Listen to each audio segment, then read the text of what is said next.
خواجگان چشت خواجہ غریب نواز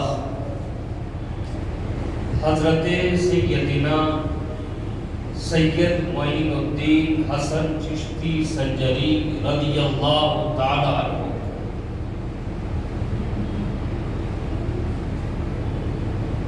ذکر بابرکت سے مستفید ہوں گے۔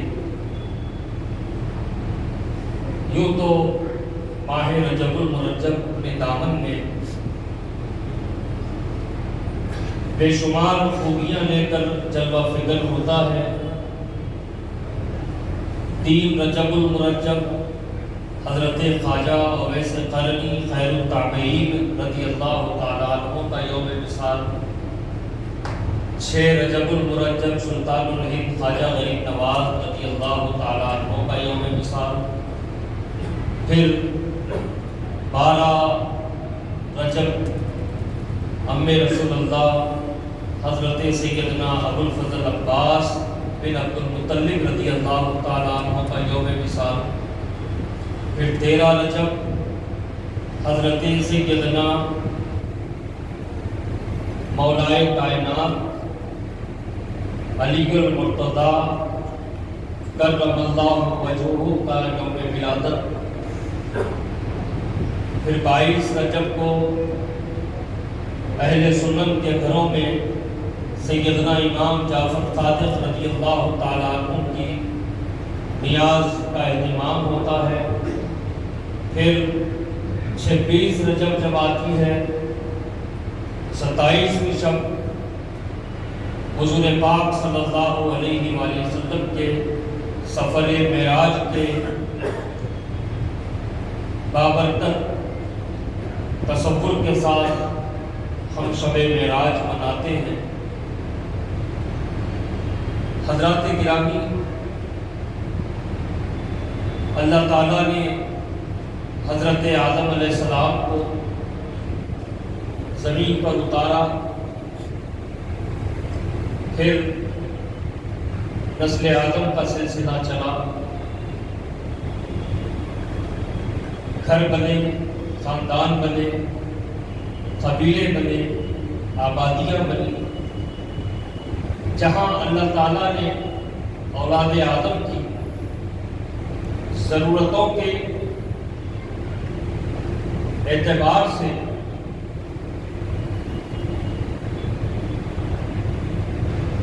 ہر چیز کو پیدا فرمایا تاکہ اولاد آدم کو محتاجی نہ ہو کسی چیز کی۔ وہیں پر اللہ تعالیٰ نے ان کی ہدایت، ان کی رہبری کا بھی بڑا بندوبست فرمایا۔ یکے بعد دیگرے پیغمبر دنیا میں مبعوث ہوتے رہے، جلوہ گر ہوتے رہے۔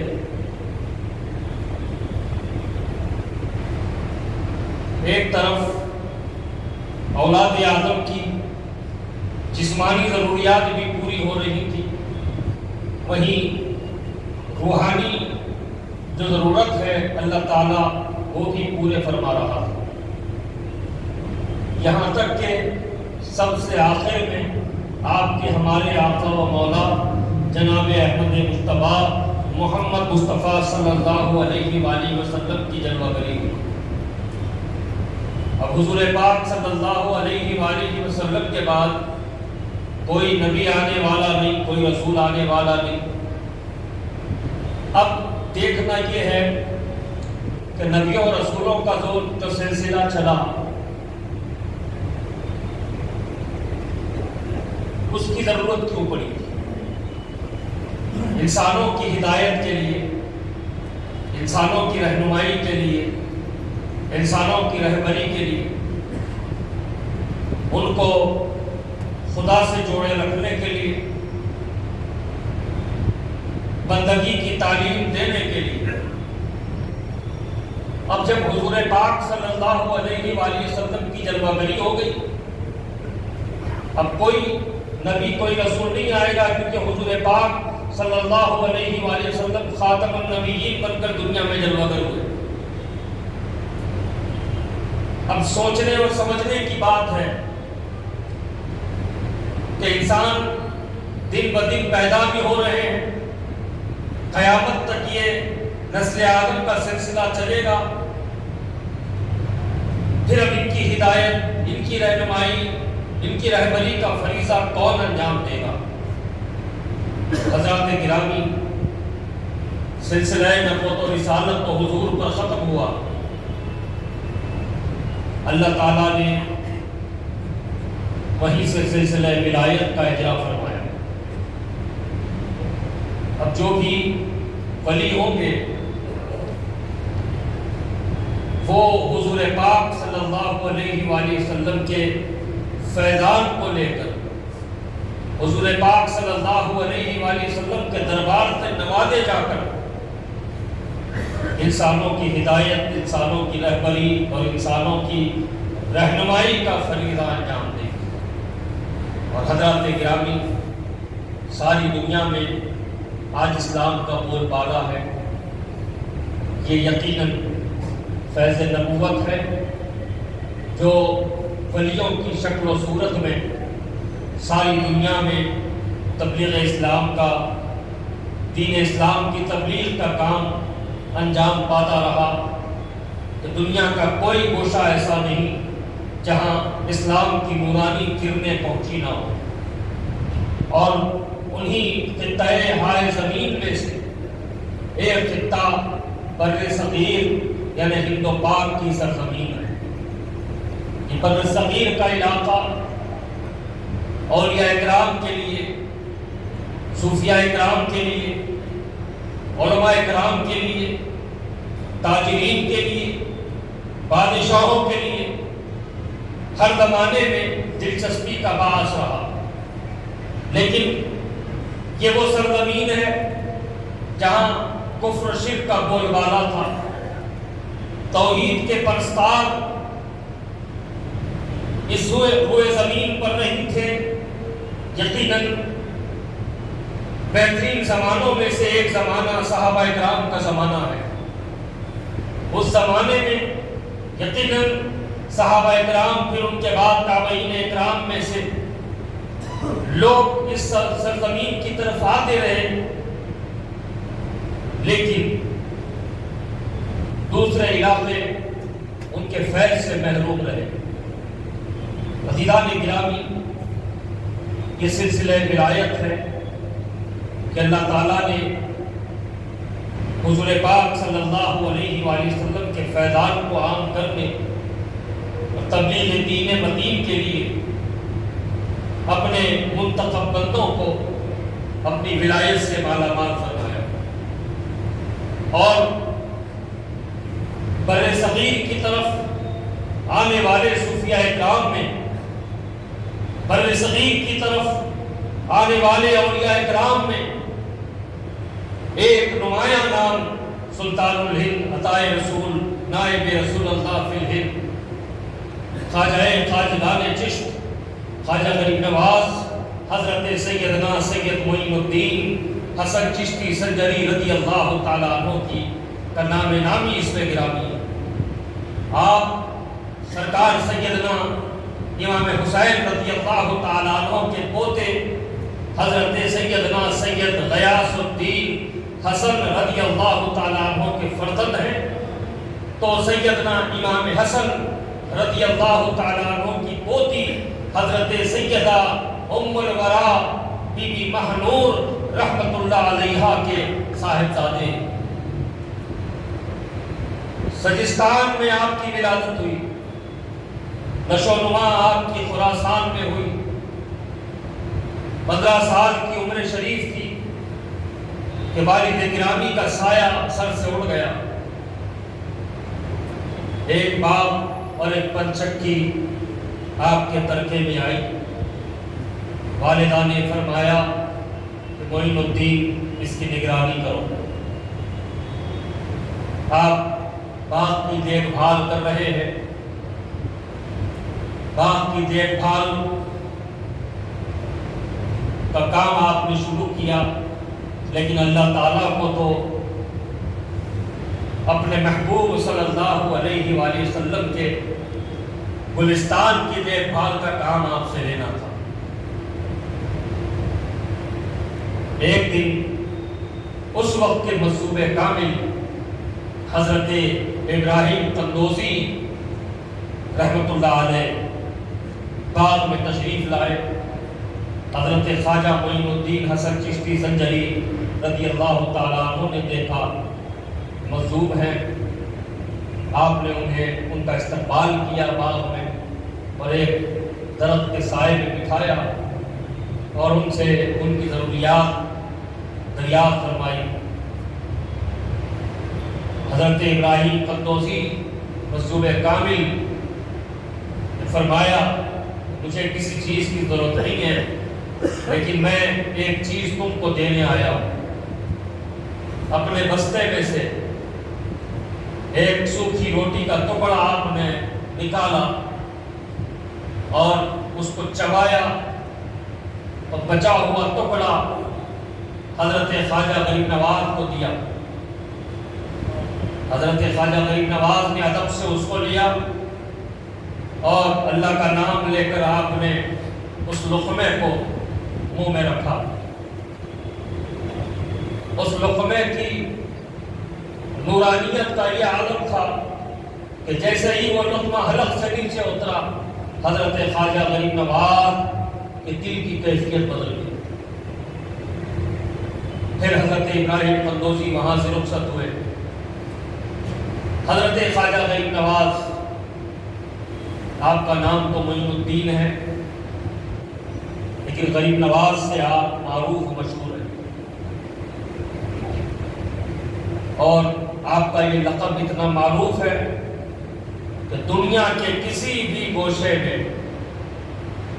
اگر کہہ دیا جائے غریب نواز تو پھر ایک ہی ذات بابرکت کا تصور ذہنوں میں آتا ہے جو اجمیر شریف میں آرام فرما۔ یہ لقب آپ کا مشہور ہوا، اور یہ جو غریب نوازی کی صفت ہے یہ آپ میں بچپنی سے موجود تھی۔ آپ کے بچپن کے واقعات میں سے ایک واقعہ یوں بیان کیا جاتا ہے کہ عید کا موقع ہے، والد گرامی نے نئے کپڑے سلوائے اور پہنا کر عیدگاہ کے لیے روانہ فرمایا۔ جب آپ عیدگاہ کے راستے پہ جا رہے ہیں، راستے میں آپ نے دیکھا کہ ہر طرف خوشی کا ماحول ہے، سب خوشی خوشی عیدگاہ کی طرف جا رہے ہیں، لیکن ایسے ماحول میں سڑک کے کنارے پر آپ ہی کی عمر کا ایک بچہ غمزدہ حالت میں کھڑا ہوا ہے، اس کے جسم پر نیا لباس بھی نہیں ہے۔ حضرت خواجہ غریب نواز چونکے اس کے قریب گئے اور دریافت فرمایا کہ بھائی کیا بات ہے، آج عید کا دن ہے، تم نے نئے کپڑے بھی نہیں پہنے اور عیدگاہ کی طرف بھی نہیں جا رہے ہو، اور غمزد تمہارے چہرے پہ غم کے آثار ہیں، یہ معاملہ کیا ہے؟ تو وہ آپ کی عمر کا جو بچہ تھا اس کی آنکھوں میں آنسو آ گئے۔ اس نے کہا کہ میں یتیم ہوں، میرے والد دنیا میں نہیں ہے، جس کی وجہ سے میرے لیے نئے کپڑوں کا بندوبست نہیں ہو سکا۔ حضرت خواجہ غریب نواز نے جب ان کا یہ کلام سنا، آپ نے کہا بھائی فکر نہ کرو، میں تو تمہارے لیے موجود۔ آپ نے اپنا نیا لباس اس بچے کو پہنایا اور اس بچے کا پرانا لباس لے کر خود پہن لیا، اور اس حالت میں آپ نے نماز عید ادا کی۔ جب نماز عید ادا کی واپس آئے، والدہ نے پوچھا بیٹا معین الدین کیا بات ہے، کپڑے تو نئے پہنا کر میں نے بھیجے تھے، وہ کیا ہوئے، اور یہ کہے پرانے کپڑے کس کے پہنائے ہو؟ حضرت خواجہ غریب نواز نے کہا اماں جان، میری عمر کا ایک لڑکا مجھے مل گیا، اس کے والد دنیا سے پردہ کر گئے، اس لیے اس کے لیے نئے کپڑوں کا بندوبست نہیں ہو سکا، وہ آردودہ تھا، وہ غمزدہ تھا، میں نے اپنا لباس، نیا لباس اس کو دے دیا، اور اس کے چہرے پر جو خوشی کے آثار تھے اسے دیکھ کر میں خوش ہو گیا۔ جب حضرت ابراہیم قندوزی رحمۃ اللہ علیہ روٹی کا ٹکڑا کھلاتے ہیں، دل کی کیفیت بدلتی ہے۔ والدہ کے پاس جاتے ہیں اور عرض کرتے ہیں کہ اماں جان، یہ پانی کی یہ پنچکی اور یہ باغ اب میرے کام کا نہیں رہا۔ آپ نے دونوں کو بیچا اور کچھ رقم اماں جان کی خدمت میں رکھی اور باقی ساری رقم غریبوں میں تقسیم کر دی، اور پھر والدہ سے اجازت لے کر طلب علم کے لیے آپ نکل پڑے۔ خراسان وغیرہ بصرہ کا آپ نے سفر فرمایا، بہت سے علماء، بہت سے عارفین، بہت سے اولیاء اکرام، بہت سے صوفیاء اکرام سے آپ نے طلب علم کیا، کسب علم کیا، اور مستند ترین کتابوں میں یہ بھی آیا ہے کہ بغداد شریف پہنچے اور سرکار سیدنا غوث العظم رضی اللہ تعالیٰ عنہ کی خانقاہ میں آپ نے 6 مہینے چلہ کش رہے اور اکتساب فیض فرمایا۔ پھر وہاں سے ہارون شریف تشریف لے گئے۔ ہارون شریف میں حضرت شیخ عثمان ہارونی رضی اللہ تعالیٰ عنہ جو آپ کے پیر و مرشد ہیں گئے، اور حضرت خواجہ عثمان ہارونی رضی اللہ تعالیٰ عنہ کے مرید ہوئے، اور کافی عرصہ آپ اپنے پیر و مرشد کی خدمت میں رہے۔ آپ نے اپنی ایک ذمہ داری اٹھا لی تھی اپنے پیر و مرشد کی کہ آپ اپنے پیر و مرشد کے بستر کا خیال رکھا کرتے، اسے صاف ستھرا کرتے،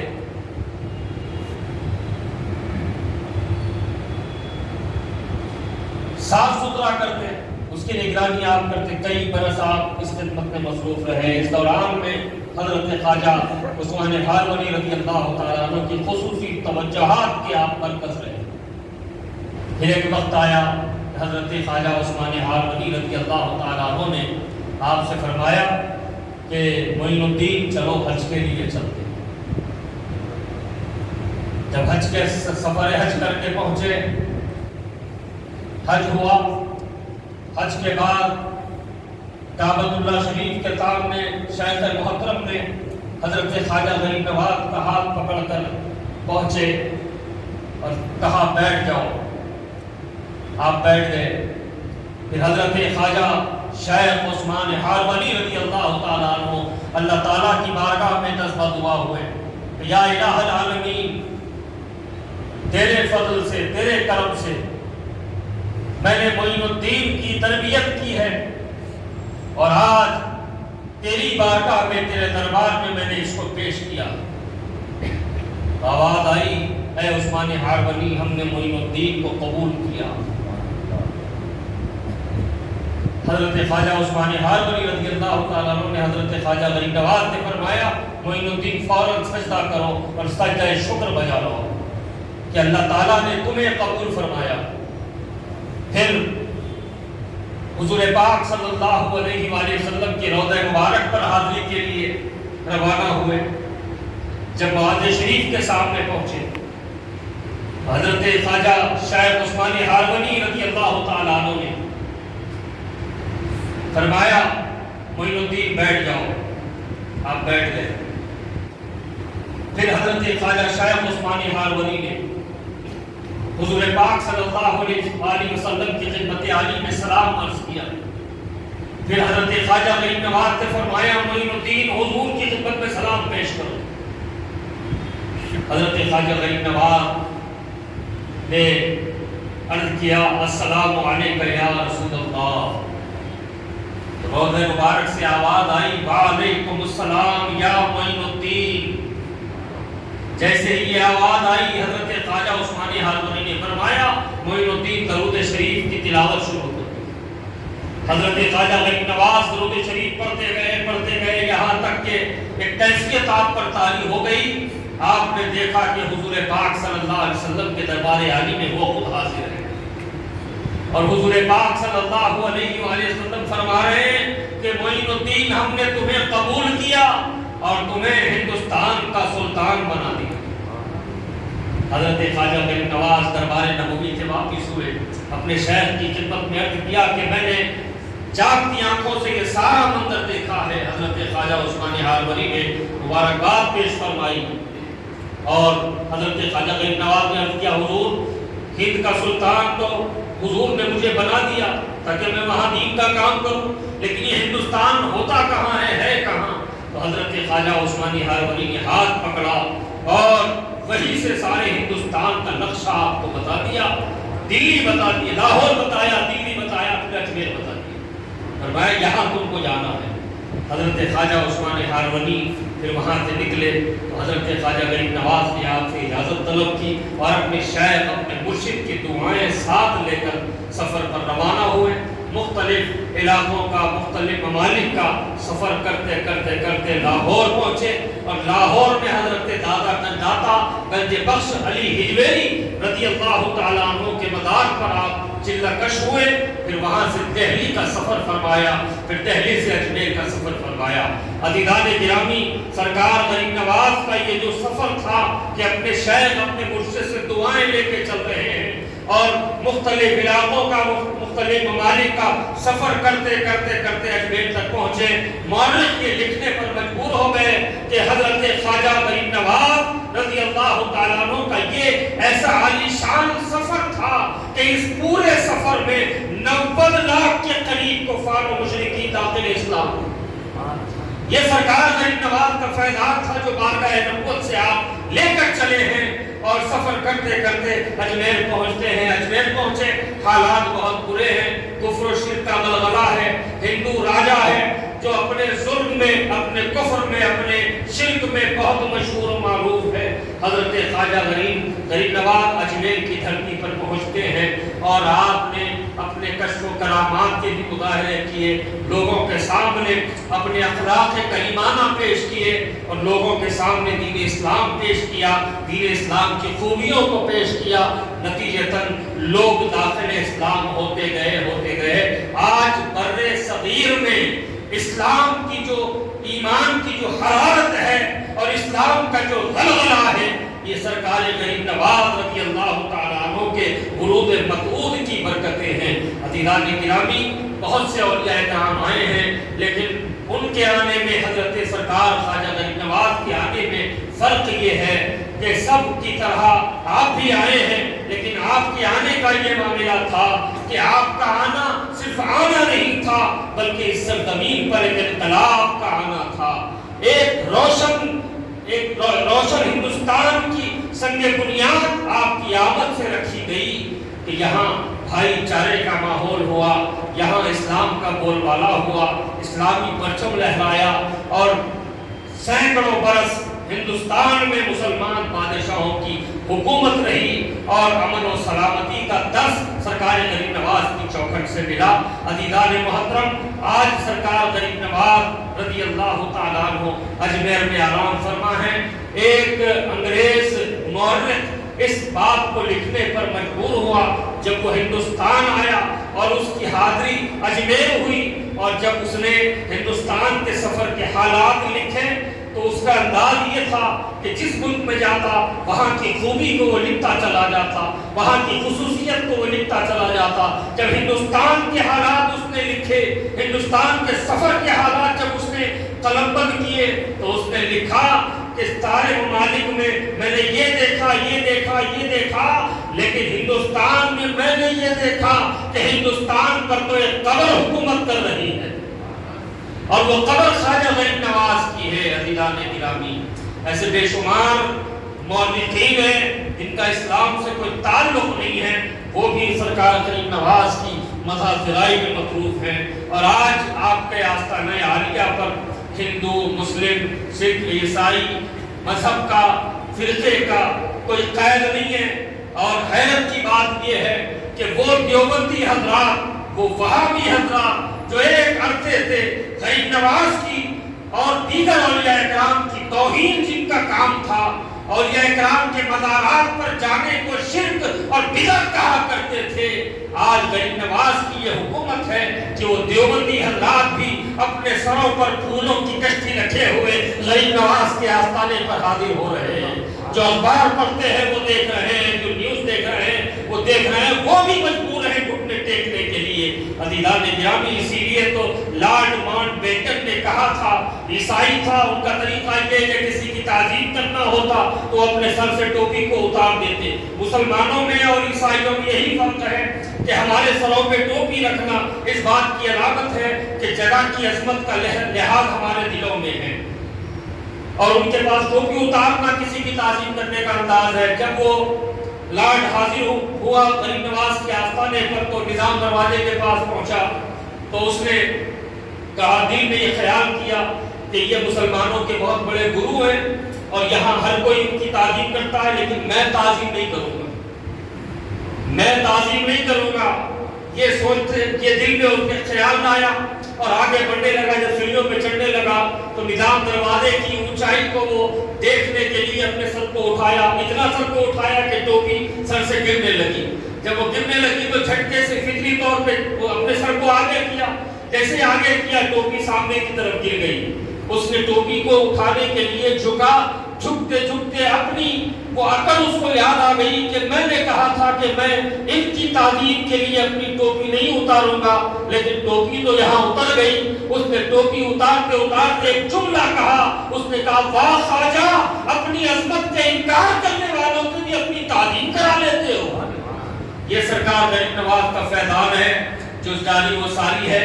حضرات گرامی، آج ہمارے علاقوں میں اسلام کی جو بہاریں ہیں یہ سرکار غریب نواز کی قربانیاں ہیں، سرکار غریب نواز کی محنت ہے، اور آپ نے اپنے خلفاء کی ایک باضابطہ جماعت تیار فرمائی اور ہندوستان کے گوشے گوشے میں ان کو روانہ فرمایا۔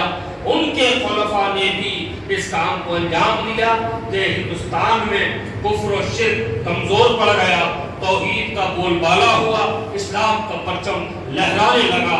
عزیزان گرامی، ہندوستان میں جو آج امن کے حالات ہیں، جو سلامتی کا مفہوم یہاں کے باشندوں نے سیکھا ہے، وہ سرکار غریب نواز کی مہربانی ہے، اور سرکار غریب نواز کی یاد منانا یہ ہندوستانی مسلمانوں کا فرض بھی ہے اور ہندوستانی مسلمانوں پر فرض بھی ہے۔ اللہ تعالیٰ آپ کو ہم کو اپنے اولیاء کے فیضان سے مالا مال رکھے، ان کی تعظیم، ان کی عظمت کو دلوں میں بسائے رکھے، اور ان کی تعلیمات پر عمل پیرا ہونے کی ہمیں توفیق رفیق عطا فرمائے۔ حضرات گرامی، 6 رجب المرجب کو آپ کا وصال ہوا۔ جب وصال ہوا، لوگوں نے قریب جا کر آپ کے چہرے مبارک کو دیکھا تو آپ کی پیشانی، چہرے مبارک نور سے چمک رہا تھا، اور آپ کی پیشانی مبارک پر جلی حرفوں سے لکھا ہوا تھا، ماتا حبیب اللہ فی حب اللہ، اللہ کا محبوب وصال کر گیا اللہ کی محبت میں، یعنی اللہ کا محبوب اللہ کی محبت میں فنا ہو گیا۔ یہ سرکار غریب نواز رضی اللہ تعالیٰ عنہ کے وصال کا معاملہ تھا۔ 6 رجب المرجب کو آپ کا عرس منایا جاتا ہے۔ بظاہر آپ کا آستانہ اجمیر شریف میں ہے، آپ کا دربار اجمیر شریف میں سجا ہوا ہے، لوگ جوق در جوق وہاں حاضر ہوتے ہیں، لیکن ساری دنیا میں بھی آپ کا عرس منایا جاتا ہے، ساری دنیا میں بھی آپ کی نیازیں منائی جاتی ہیں، اور ہم کو اس بات پر ناز ہے کہ ہر کسی کے لیے کوئی نہ کوئی نوازنے والا ہے، اور ہم غریبوں کے لیے نوازنے والے خواجہ معین الدین غریب نواز ہے۔ اللہ تعالیٰ آپ کے فیضان کو ہم پر جاری و ساری فرمائے۔ انشاءاللہ العزیز آج مسجد ہذا میں بعد نماز عشاء